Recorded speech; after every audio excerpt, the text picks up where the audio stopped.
Hey everyone, I'm from a new place in my house, given that Tana is finishing the edits to her new book, The Relentless Courage of a Scared Child. So who knows who will interrupt me during this, but I was not on last night, just trying to make sense of the pandemic mixed with the pandemonium of the brutal murder of George Floyd, and then the reaction nationwide. And so we canvassed our social media audience and asked them for questions. And I thought I'd take a few minutes and go through the questions. So if you don't like my haircut, I did it myself. I'm learning to do that. So there's pandemonium everywhere.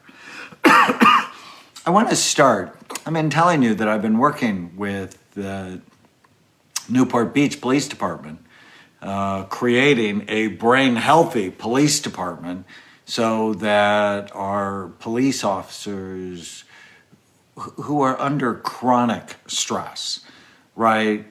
So many interactions they have every day, or what most people, negative interactions they'd have in a year, or sometimes 5 years. So, excuse me. And Chief Lewis, who I just adore, who's the chief of the Newport Beach Police Department, he sent me Mike Moore's statement, who is the chief of police for Los Angeles. And I just wanted to read it. I thought it was excellent.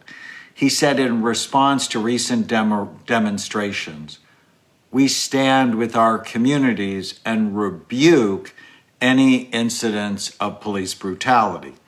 No one despises a bad cop more than a good cop. However, as we continue to facilitate spontaneous and planned protests, violence or property damage has no place here in LA. The LAPD will take enforcement action on anyone who endangers peaceful protesters, police officers, or the general public. And like many of you, I'm just heartbroken to see the businesses that are trying to reopen after they've been devastated by COVID-19 and our reaction to COVID-19 are then getting vandalized, terrorized, demolished, damaged by protesters who are just, and I actually don't think it's the protesters, but there's a group, there's an element that's just out of control. And this, yes, could be bottled up rage for 20 generations in my new book coming out next year called Your Brain is Always Listening. The dragons from the past are breathing fire on our amygdala, emotional brain, and they're just causing this out of control reaction that, quite frankly, frightens us all. But I digress. We got questions, and I'm at least going to give you some of the answers. So one question, how do I deal with the hatred I feel for Chauvin, that police officer that killed George Floyd, along with some of his fellow police officers, right? When you see the video of him kneeling on his neck, there were like 3 other police officers kneeling on him as well. And it seemed to me that they were complicit. And I suspect more arrests because that seems rational. So how do you deal with it?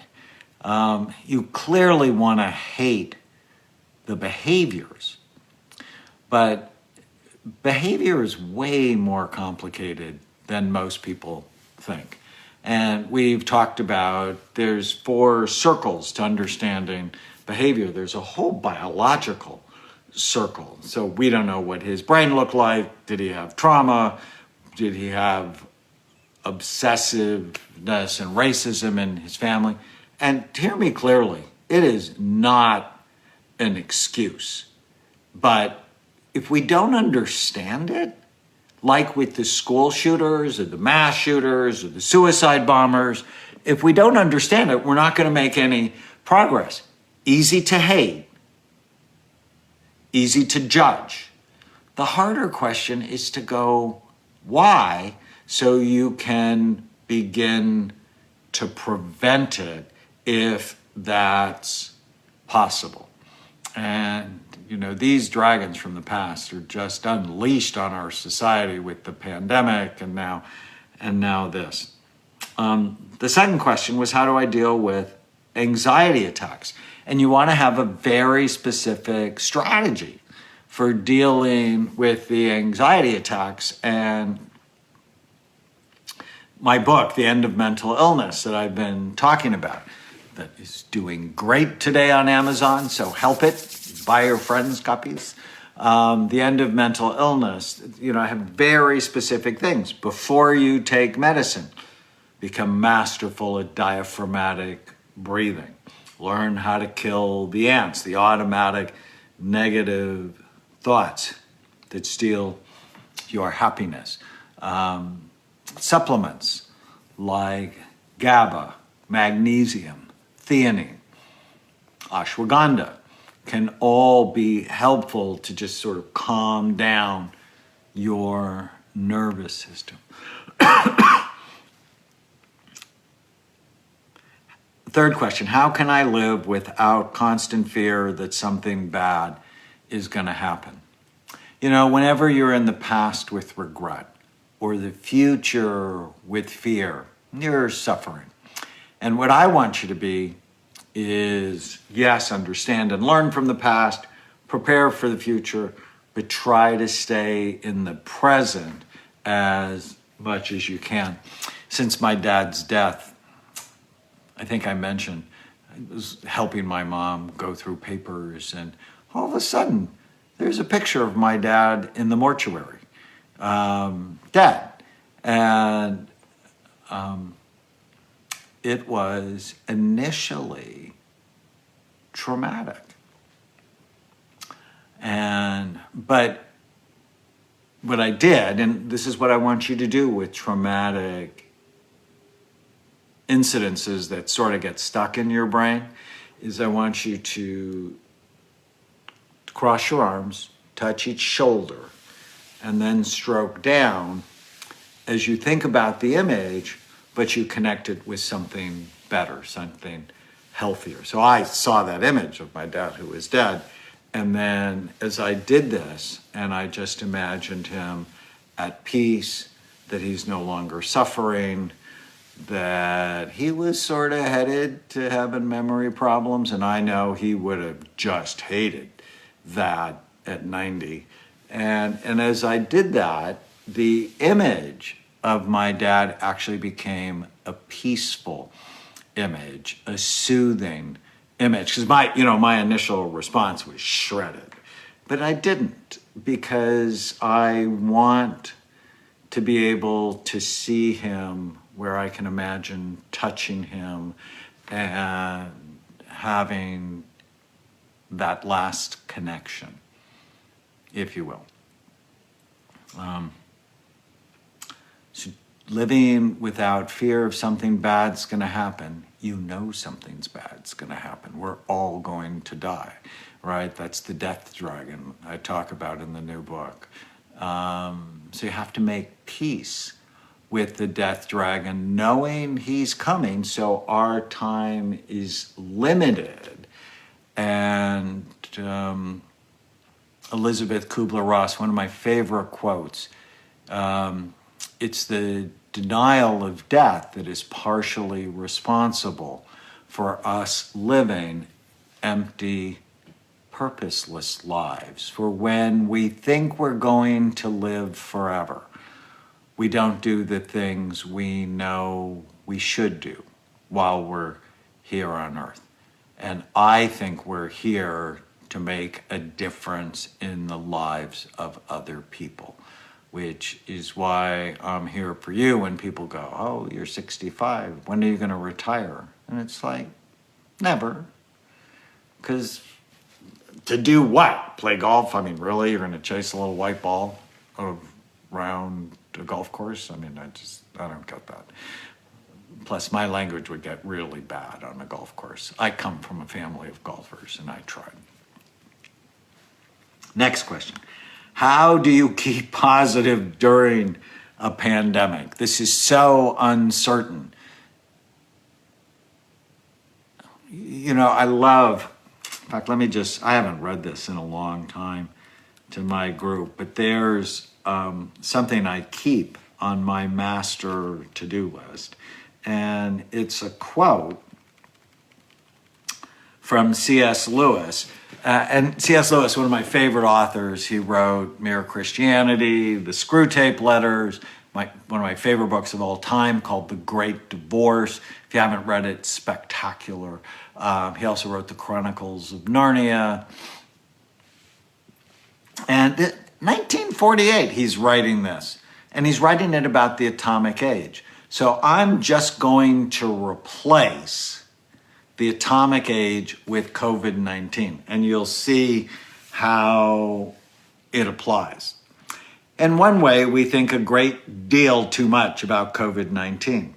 How are we to live in the age of the virus? I'm tempted to reply, why, as you would have lived in the 16th century when the plague visited London almost every year. Or as you would have lived in a Viking age, when raiders from Scandinavia might land and cut your throat any night, or indeed as you are already living in an age of cancer, syphilis, paralysis, air raids, railway accidents, and motor vehicle accidents. In other words, do not let us begin by exaggerating the novelty of our situation. Believe me, dear sir or madam, you and all whom you've loved were already sentenced to death before COVID-19 was invented.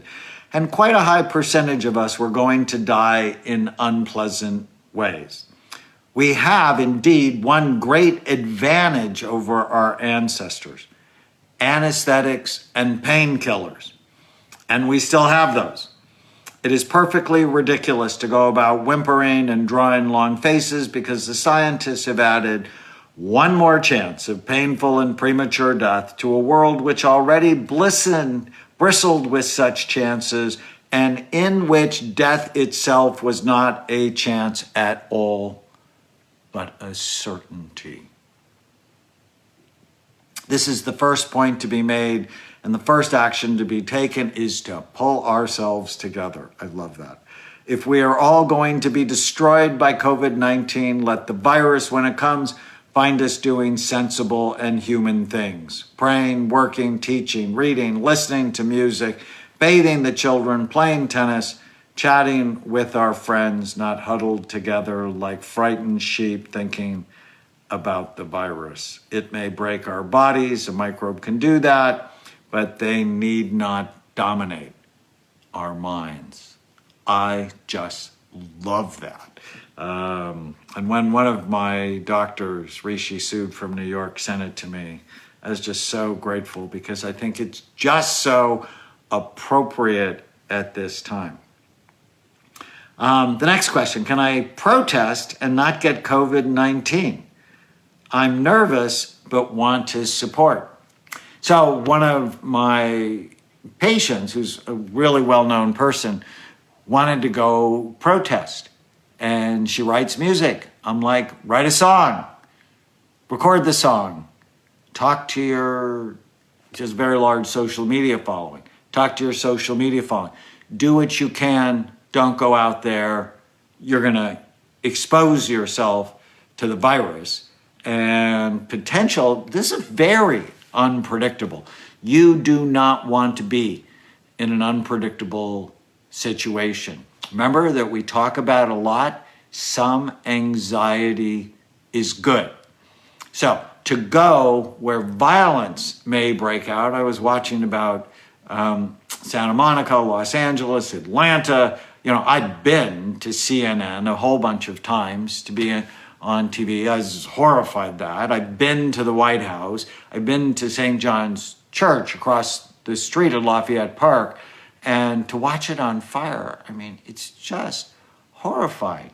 Stay home, post about it. Don't put yourself in danger. Protect your brain. That's what your frontal lobes would tell you. And my frontal lobes are telling you. Be safe. The don't worry, be happy people die the earliest from accidents and preventable illnesses. The next question was how to avoid toxic emotions during quarantine. So in our house, we have a rule. Everybody, there's 6 in our house, gets to have a temper tantrum once a week. Now, you don't have to take it, but if you have a bad day, because it's a pandemic, and now we're having rioting, it's an emotional time. So if you need to cry, cry. If you need to yell, yell. Don't hit anybody. It's okay to have a meltdown, but then bring yourself back. And you're going to be so much better if you sleep well, if you eat right, if you exercise, if you don't believe every stupid thing you think. So your best defense against COVID-19 and pandemic squared is what is the mental health pandemic that's coming for us, that's already here actually, is your immune system. It's your health. So taking care of your health will help you survive this historically difficult time. How to deal with the effect of stress on the HPA axis as an empath. So empaths are people who feel other people's pains, who can read other people. So one, you need to turn off the news. Watch it for like 20 minutes, but now they're having wall-to-wall coverage. Like initially they had wall-to-wall coverage of the pandemic. Now they're gonna have wall-to-wall coverage, the fires, the protests, the yelling, the screaming, all of that. 20 minutes, twice a day, and then turn it off. Tan and I were watching last night, and then I'm like, okay, we need to turn this off. And then, yes, we'll catch up on it and get information from sources you trust is really important. And then we went and watched something else. If you haven't seen Seinfeld's new comedy special on Netflix, it's great. And there's a whole bunch of neuroscience in there. And I actually love one of his quotes, not from this special, but from another one.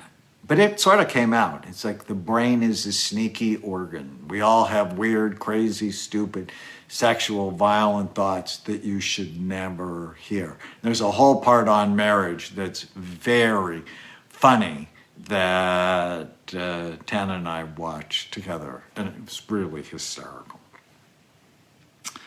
Any advice for undergrad students who want to be a psychiatrist in the future? Be a neuropsychiatrist. Be a psychiatrist that actually looks at the brain. I have a new patient, and I called his prior psychiatrist and seemed like a really good guy. But when I started talking about things like traumatic brain injury, toxic exposure from general anesthesia, he probably has leaky gut because he had a whole bunch of antibiotics before he was not. The psychiatrist, I could just hear him on the other side of the phone. His eyes were glazing over. It's like, what would that possibly have to do with your mind? And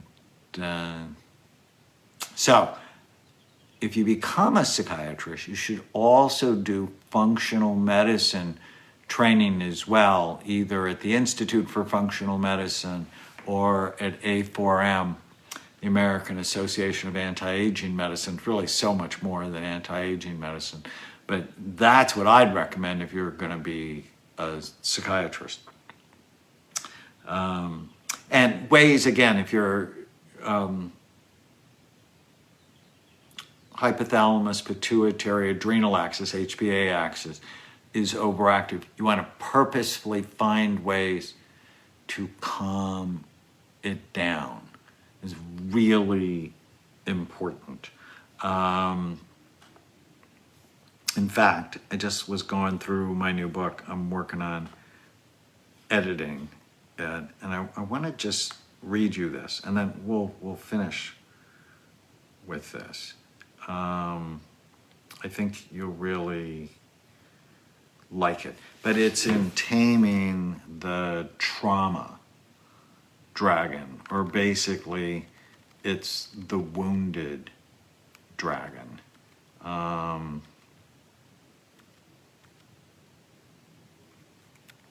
See if I can find this quickly. It's the should and shaming dragon. We're going to talk about this. Okay, so there's a part in the book, know when your nervous system is out of balance and bring it back. Trauma tends to activate our sympathetic nervous system. It's what we see in the brain. Your emotional brain works too hard, or fight or flight that makes us anxious and afraid. In a healthy nervous system, you have the sympathetic nervous system and the parasympathetic nervous system that calms things down. It counterbalances. When trauma is severe or prolonged, as it is in the month-long pandemic, this sympathetic nervous system can get stuck on, where people feel anxiety, panic, hyper-aroused, hyper-vigilant, restless, sleepless, and can have diarrhea. Or it can get worn out and end up stuck off, where people feel depressed, flat, exhausted, confused, disoriented. And so some people in my house, it was stuck on. You could just hear it in the language, in their behavior. And I think for me, it sort of got stuck off a little bit. I mean, it's just sort of tired and a little bored with the same thing every day. So recognize where your nervous system is. If it is stuck on, calm it. Meditation, prayer, hypnosis, guided imagery, diaphragmatic breathing, and calming supplements such as GABA or magnesium or theanine. You guys are watching me edit in real time. If it is stuck off, hello, Mindy. So great to see you. Give Cam my best. If it is stuck off, activate it. Physical exercise, such as dancing or table tennis. And I'm working on putting together a program with the USA Table Tennis Association, including some of our Olympic athletes. Be so good for you. So know, is it stuck on? Comment. If it's stuck off, want to stimulate it. All right. Well, I hope this has been helpful to you. I have more questions. I'll be on throughout the week. You can certainly leave comments, questions here. If you like these chats, Tan and I have done almost 700 podcasts. You can go to brainwarriorswaypodcast.com and listen to all of them. It's free. And I hope you get The End of Mental Illness. It's available now, and I think it's the best thing I've ever done. All right. You can also, if you're really in need of help, the call center today just went in a good way.